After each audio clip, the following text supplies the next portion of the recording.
Hello મિત્રો, હું Ketan Mehta, business consultant અને મોટિવેશનલ સ્પીકર. આજે મારે વાત કરવી છે એક સ્ત્રી ઉપર. કોઈ પણ સ્ત્રીને આપણે પૂછતા હોઈએ છીએ કે તમે શું કરો છો અત્યારે, તો ગૃહિણી પોતે જ જવાબ આપે છે કે હું એક ગૃહિણી છું. કોઈ પણ સ્ત્રી એવો જવાબ આપે છે કે હું ગૃહિણી છું. ખરેખર એ એમ કેમ કહે છે કે હું એક ગૃહિણી છું? આ વિડીયો મેં એક સદગુરુ જગ્ગી વાસુદેવ ગુરુદેવ એણે પણ કીધો છે. એના ઉપર હું એક વિડીયો બનાવવા માંગુ છું.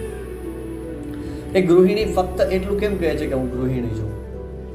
ખરેખર એ 2 કે 3 બાળકોને જન્મ આપેલો હોય છે, એનું ઘડતર કરે છે, જે ઘરમાં એના પિતા હોય છે, માતા હોય છે, મતલબ સાસુ સસુર હોય છે, એની સેવા કરે છે. એક નવા બાળકોને જે જન્મ આપ્યો છે એનું ખાન પાન, એનું જીવન, એનું ભણતર, એનું ઘડતર કરે છે આખું. તો એ સામાન્ય બાબત નથી. જે જીવનમાં આપણે જોબ કરીએ છીએ, કોઈ પણ પુરુષ કે સ્ત્રી જોબ કરે છે, એના કરતાં પણ આ વિશેષ એક જોબ છે, એ ડ્યુટી છે, જે ફૂલ ટાઈમ ડ્યુટી છે. આપણી તો કદાચ છોડો કે ઓફિસમાં હોય તો ત્યાં જઈ અને પાછા આપણે આવી જઈએ છીએ, પણ આ એક જોબ એવી છે ઘરની, જે ગૃહિણી છે એવી, કે એને 24 અવર્સ ડ્યુટી કરવાની.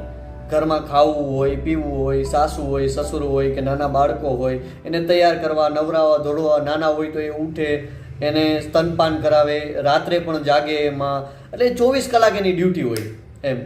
નાના બાળકને ખવડાવવું, પીવડાવવું, નવડાવવું, ધોવડાવવું, એનું ઘરનું જમવાનું કરવું. એટલે ખરેખર ગૃહિણી આપ જે છો, જે આ ફેમિલી સાથે રહો છો, નાના બાળકોનો ઉછેર કરો છો, જે હેપી ફેમિલી સાથે રહે છે અને હેપી ફેમિલી છે, એ ખરેખર ગૃહિણીઓ, માતાઓ, ખરેખર આપ એમ કહો કે હું એક ફૂલ ટાઈમ ડ્યુટીની જોબ કરું છું. આપ એમ ન કહો કે હું ગૃહિણી છું, કારણ કે ગૃહિણીનું કાર્ય સૌથી કઠિન છે. સૌથી મોટામાં મોટી ડ્યુટી હોય ને તો એ સ્ત્રીની છે, જે ઘરની જિમ્મેદારીઓ સાથે ઉઠાવી અને સાથે સાથે બાળકોનું ઘડતર, જીવનનું ઘડતર કરે છે. એનામાં નવા વિચારો રોપે છે. એનું સ્ટડી જે કરીને આવ્યો છે તો એનું લેસન ઘરે કરાવે છે, એનું વર્ક કરાવે છે, એનું હોમવર્ક કરાવે છે, એને સારા સંસ્કાર આપે છે, એને ખાવાનું, પીવાનું, બધું, ચાલવાનું, બધું એને શીખવાડે છે. એટલે ખરેખર એ જે માતાઓની જે ડ્યુટી છે એને ખરેખર મારી સલ્યુટ છે, વંદન છે. એટલા માટે જ હું કહું છું કે ખરેખર એ ફૂલ ટાઈમ ડ્યુટી છે. એ ખરેખર ગૃહિણી નથી, ખાલી માત્ર ગૃહિણી નથી. જય હિન્દ, જય ભારત.